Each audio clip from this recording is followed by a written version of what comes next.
ध्यान से सुनिएगा इसे एक बार, जस्ट सुनिएगा एक बार।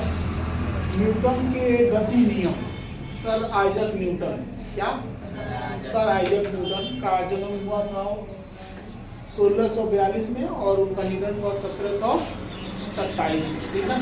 गति का उन्होंने नियम दिया था 3। क्या नियम दिया था? हाँ, जिसमें पहला नियम कह रहा है कि प्रत्येक वस्तु अपनी विराम अवस्था में अगर है तो विराम अवस्था में ही रहना चाहती है, और कोई गति की अवस्था में है तो गति की अवस्था में ही रहना चाहती है, ठीक ना। कब तक? जब तक कोई बाह्य बल कार्य न करे, जो कि हमने जड़त्व के नियम में पढ़ा था, और इसी को जड़त्व का नियम भी कहा जाता है।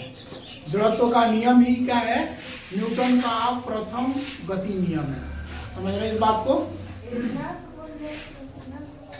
जड़त्व का 2 प्रकार होता है, ठीक ना। एक होता है विराम का जड़त्व और दूसरा होता है गति का जड़त्व।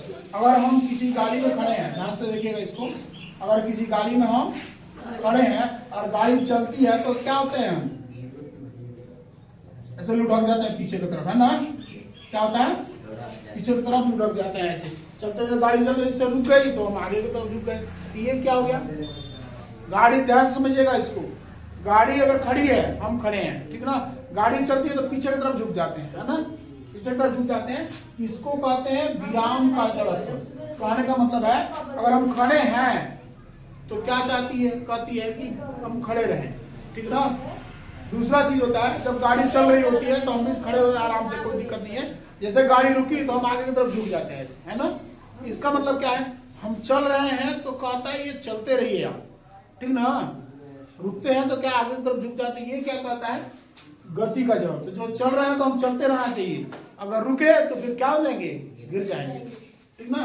दोनों समझ गए आप? एक ही उदाहरण से आप दोनों समझने की कोशिश। अच्छा, रुक गया है तो वस्तु हमेशा रुका रहना चाहता है, अगर चल रहा है तो एक समान चाल से हमेशा चलते रहना चाहता है। यह क्या कहलाता है? न्यूटन का प्रथम गति नियम या फिर गैलीलियो का जड़त्व नियम। दोनों एक ही है, समझ गए? इसको नोट कर लीजिए।